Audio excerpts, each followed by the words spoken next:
Ladies and gentlemen, thank you once again for tuning in to another episode of the Generation Wrestling Podcast. As always, is yours truly, the 28-year-old piece of gold, the franchise, aka the showstopper, better known as the GOW's resident tribal chief. And with me, as always, I got my tag team partner, my brother, my family. He is the flyest in the room, Mr. 1, 2, 3. Pin that ass down, K Breezy, aka Too Cold, the Hitman Kim, bro. What's going on, bro? Man, nothing much, man. Sitting here watching this SmackDown. Watching right now this battle between Cesaro and Finn Balor, which is a pretty good match, actually.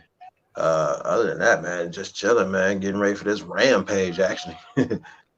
Yeah, man. Rampage is on his way. All right, man. Well, like you said, we currently watching the King of the Ring tournament first round match. Like you said, Cesaro versus Finn Balor. Finn Balor looking good right now. We're gonna see he going for the coup de grace. We got about 18 minutes left in the show, so we're gonna see. I think we might have one more match left after this. Finn Balor just hit the coup de grace on Cesaro. Is he gonna get the 1, 2, 3? Hey, more likely. He got to pick up a victory. Oh, I all mean, I'm right, kind of man. upset about it because he's beating Cesaro, and I want Cesaro to. This would be a great tournament for Cesaro to be in, but um, it's like he right back in where he was at. All right. Well, the rumor is, man, that even though Finn Balor was drafted a little later in the draft, that there are actually very, very big plans for Finn Balor on Monday Night Raw. So I'm curious to see, where they go with that. But apparently, the rumor is, man, that they're going to make Finn the face of Raw.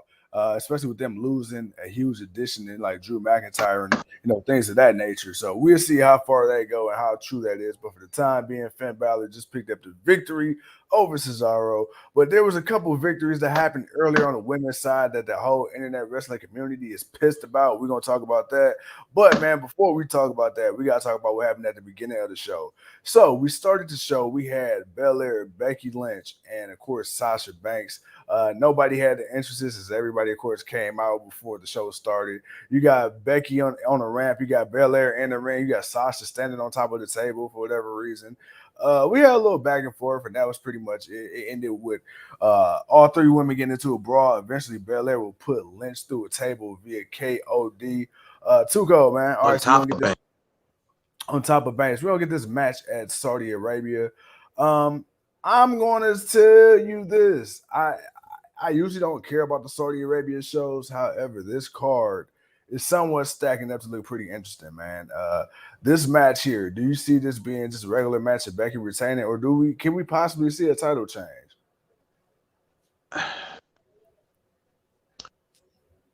well, I don't know. Well, there's got to be a title change because what are you gonna do? You're just gonna swap titles between Becky and Flair? Because if neither one of them lose their titles and they both retain, one is on one show, one is on the other show. I mean, you could have just did that in the beginning. Like you ain't even got to really. But I guess for the purposes of this match for this show, yeah, I mean, I guess we could see Sasha win. She's the only one that's on SmackDown. Everyone else got moved to Raw. Uh, but I don't know. I don't know, man. With these Saudi Arabia shows, man, they're I don't know if they're booked to really matter. Sometimes I think they're just booked to be a show that's just there for the entertainment of the fans. Across, it's not. It's more booked like a house show than it is anything else. Will we see a title change hands? Maybe. Could it be this one? Possibly. But I'm not sure, man. I'm not sure what the booking is. The card may look stacked, but the booking of the matches is what's going to concern me more than anything. Next up, we get a segment, man. We get Rey Mysterio. We get a match. We get Sami Zayn and Rey Mysterio. But before the match, we get Sami Zayn, man. He catches Dom backstage. He pretty much, is in Dom's ear and says, "Hey, man, look, I'm gonna tell you, I think you're better than your old man." And then of course you got Ray and Sami Zayn. They going at it. They having a pretty good match. At one point of the match, Sami Zayn takes off the turnbuckle. Dom, of course, trying to help his father, goes on top of the ring apron, tries to put the turnbuckle back on the ring apron. Of course, as always, Ray and Dom end up getting into a little shouting match, and Ray ends up losing the match, which will then, further hint at a possible either a heel turn from Dom or a breakup between the two. Too cold. Your thoughts of this, man? Because the rumor mill online is that maybe Sami Zayn and Dominic Mysterio not necessarily be a team, but eventually form some type of alliance. Do you see that being true, or do you just seeing Sami Zayn playing a role in, Ray and Down splitting up and that's it? Um, where's Sam? What show is Sammy on? Sammy is. I thought Sammy was still on SmackDown. I I thought. don't see it going too far. They're gonna end up going 1-on-1. Eventually, we see it coming. Honestly, yeah, yeah, it's gonna happen.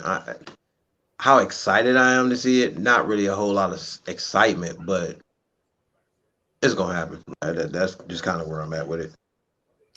Next up, we get a hit row vignette and Too Cold, bro. I like I it. didn't I like this like music. it. This music didn't sound right. I don't know. No, no, no. It's not the main Did. roster.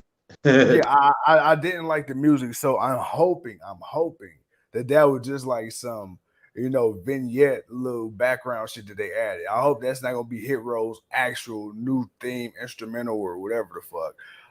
But I am happy, excited to see Hit Row. I believe they're debuting soon. I don't think he gave a And time. well, no one's debuting until the 22nd, which is Yeah. the day after Crown Jewel, which is that Friday. So that after Crown Jewel, which is that Thursday on the 21st, that following Saturday, that following Friday, it'll be official. Everyone that was drafted to SmackDown will be on SmackDown.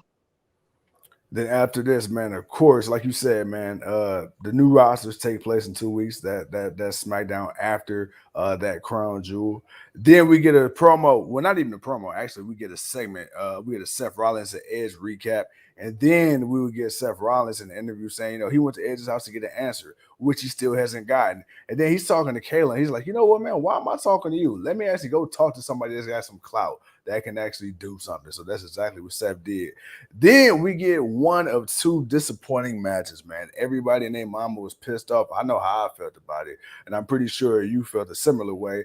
We had Zelina Vega going one-on-one against Toni Storm. Now, I'm not mad that Vega won. I am mad that she beat Toni Storm, though. I am mad that she beat Toni Storm, and I'm mad at how quickly she beat Toni Storm. Toni Storm really hasn't done much. The great tribal chief Roman Reigns once said, the island of relevancy. And ever since Toni Storm has come up to the main roster, minus that beautiful win she had in the great city of Cleveland, Ohio, she has been kicked off the island of relevancy very, very, very swiftly. And the way she lost to Zelina Vega is very, very mind-numbing. Now, Too Cold, I was very pissed. I don't see where they're going to go with Toni Storm. Honestly, I don't even know how you kind of save her gimmick. She's been on the main roster. Let's see, next week will make it, the 23rd to make it 3 months. And you've only had one win on TV. I think you might have had 3 television matches since. Yeah. Thoughts on the lack of push for Toni Storm? Disappointing. First and foremost, she lost she lost to Selena Vega, and it wasn't even anything like devastating. Like she could have kicked out of that. Like that's what I think. That's what it was. It was the way that she lost, and the fact that it was like that wasn't enough. Like man, she could have kicked it. She couldn't kick out. Toni Storm couldn't kick. We watched Toni Storm kick out of work. She couldn't kick out of that. Yeah, man. They don't know what to do with her, and it's kind of almost resembling what they did with Bianca in a way where they kind of brought her up, but she wasn't really doing a whole lot, and she wasn't winning either. But I I didn't even like Tony's promo, man. Like it just didn't even sound like Tony. Like she kind of tried to look like Tony Storm, but it didn't even. She just didn't feel the same, man. It was just disappointing. That's my thoughts on that, man. Just all around disappointing. Next Carmella up, versus Selena Vega. Like, come on, man. Really, this is like that. I'm looking at this, man. Yeah. well, let's talk about it because you actually brought up the next person, so I'm gonna kind of fast forward and I dive back into the card in a second. All right, so then we end up having Carmella defeating Liv Morgan, which once again was an unnecessary victory. One, Liv Morgan needs this more than anything. Two, Carmella's already a champion. 2-time Money in the well, 1-time Money in the Bank winner, but technically she held it twice.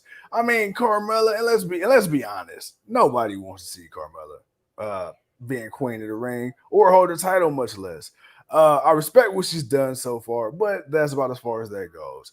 So not only did we have Tony Storm lose, who people thought was going to advance, then we had Liv Morgan lose, who people actually wanted to see, and we actually believe she deserves to advance. Thoughts on that one? See my comments on the last one. that I don't even want to talk about it, man. That was just one. I didn't care about the match once I saw it was happening. So to see that she lost, it just made me kind of not care anymore. So it is what it is, man. Next up, man, we get a segment. We get Brock Lesnar, Roman Reigns. Excuse me. Yeah, Brock Lesnar, Roman Reigns recap. Then we get the bloodline. Roman Reigns, Paul Heyman, and the Usos. They all come out to the ring, and Roman Reigns says, "You know what? I love you. You know, you're the wise man to the tribal chief in the bloodline. But I do want one thing, man. As a wise man, I need you to be wise. And, you know, tell me, you know, be honest, come clean about Brock Lesnar. And let me tell you this, the way Paul Heyman was able to talk in circles and riddles, it's like, you know, he bullshitting you, but you don't know how much he really bullshitting you. And then, of course, man, you know, he cut the promo into the camera, to the hard camera, told Brock, hey, look, you met your match. He got down on his knees. He bowed down to the tribal chief. Hey, man, Tuco, Roman Reigns, Paul Heyman, Brock Lesnar. I know what you said in the past where you feel the storyline is headed. Do you still feel the same way? I think it's actually legit. I don't really see Paul having a need to turn on Roman. What he's doing now is more interesting and more exciting. Mm-hmm. People haven't seen Paul Heyman against Brock Lesnar since he turned on him when he was going up against the Big Show. Yeah. And then after that, he's been with Paul. He's been with Brock ever since. So to see him doing something else, and then to see, like I say, man, I think it would actually be good to hear Brock speak more. You know, because it's not like Brock was never a promo. Brock can't talk. Brock can talk. That's the thing, man. The dude can talk. I don't expect him to go out there and wow me with a great promo every time, but it's not like he can't say some stuff, you know, and at least enough, to, you know, to carry a little bit. So I liked it. It was Paul Heyman, you know, what he do best. I had no problem with it, man. And it just now that's the part of the one match I am going to watch. I am really excited to see because it's these two different versions of these guys that we haven't seen in Raw. We haven't seen a Brock Lesnar that people are excited to see.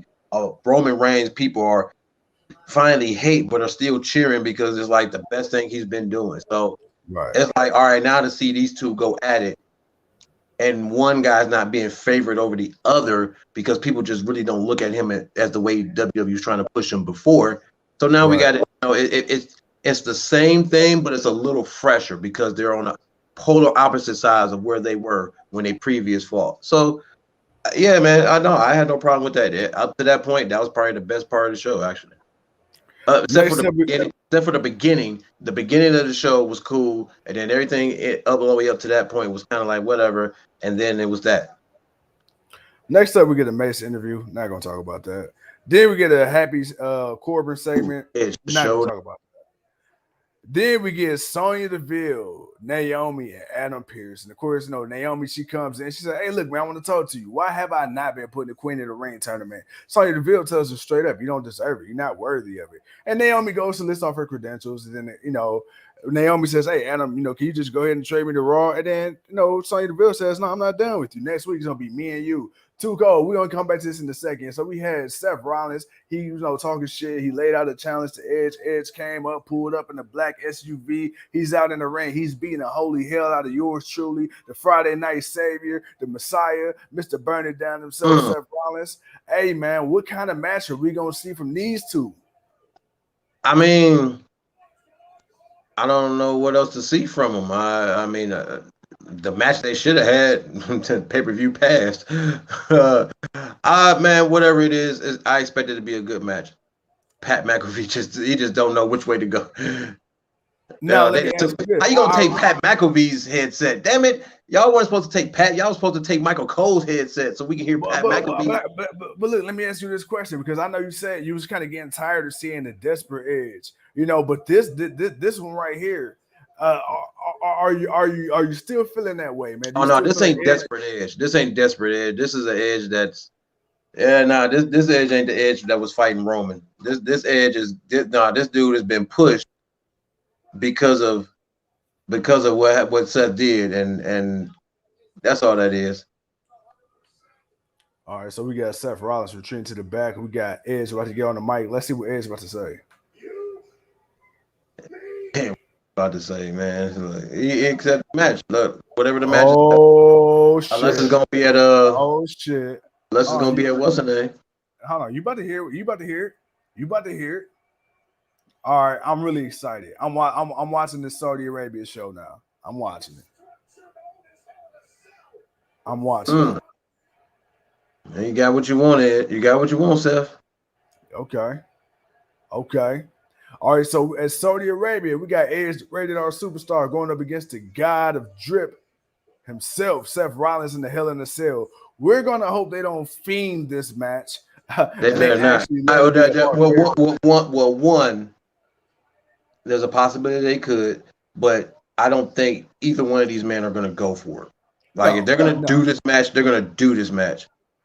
I mean, come on, dude. You had this man show up to the house with your wife and kids, lay their head, roaming all around, putting his feet up. You bringing pictures of you and your wife to work and everything like that. I mean, that's a violation like none other. You got to let if you let Edge and Matt Hardy go at it, you got to let Edge and Seth Rollins go at it. And I know Edge and Matt was real life, but God damn it, this is pretty damn close. They damn near tripped up my boy Pat McAfee, man. They caught up with his headset, man. Almost threw my man. But nah, man, all of that was a violation. You're right. So surprisingly, Hell in a Cell, but obviously this is going to be overseas and for Crown Jewel. They're going to do something special there, something they haven't done. So kind of add something. You got Edge, you got Seth Rollins. It's going to be I don't know. It's going to be kind of interesting to see what they do. They may hold it off to the next pay-per-view, whatever that is. But then again, no, that'd be too far.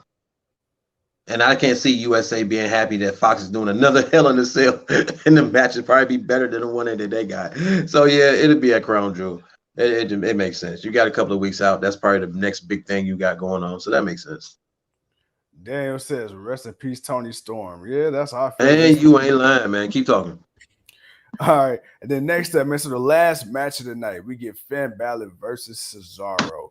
Really good match. Once again, this was an elimination match for the King of the Ring tournament. Finn Balor ended up picking up the victory after a hard-fought match. Finn Balor, as we have already noted earlier in the show, is the newest acquisition to Monday Night Raw. Tuco, man, Finn Balor advancing in this tournament. What do you feel about it? I like it, but I don't like it because I want to see Cesaro. He's the guy that definitely I want to see advance. I don't want to see them just give him this one little run and then throw him off to the wayside he's nothing anymore. So I liked it, but kind of was upset with it. But it was what it was, man. All right, man. And then, of course, after that, like I said, we followed up with the Edge and Seth Rollins segment. We find out that it will be official in Saudi Arabia. It'll be Edge, the Rated R Superstar, going up against the Drip guy Seth Rollins in the Hell in the Cell match. So Tuco, we've talked about that. I'm ready. I think you're ready. We got Brock Lesnar and Roman Reigns, of course. We got Sasha. We got Banks. We got Sasha. We got Sasha. We got Becky. We got Belair in the triple threat. But Tuco, man, look, it's 10 o'clock. We gave these people 20 minutes of SmackDown. We got to hop right back on here in about 40 to 45 minutes to talk about that AEW Rampage. So, my brother, unless you got anything else to say, I want to wrap this thing on up so we can watch what we got to watch and hop right back on here with the people. I was hoping that the tournament would look a little better. I'm disappointed on the women's side. The men's side kind of sucks, but then you got both Kofi and Xavier in the tournament. I would have preferred if it was just Xavier. But I don't know. If he loses, I wonder if this is gonna, push for that heel turn that we're gonna. We've been wondering if he'll ever have, because we say he's the one guy I feel he needs to turn heel, Yeah. to get some singles championship. So however that may go, but I'm not really impressed with the tournament, especially the way it's kind of looking. But it is what it is. But look like CM Punk starting things off. So we gonna get on out of here, man. It was what it was. We'll holler back at y'all, man. SmackDown was SmackDown, man. They ain't really doing nothing serious until the 22nd anyway. So until then, ladies and gentlemen, we'll see y'all in about 35 minutes for the Rampage review. Yes, sir. So high back on here about 35 minutes. Keep an eye on them notifications. AEW Rampage review coming up soon.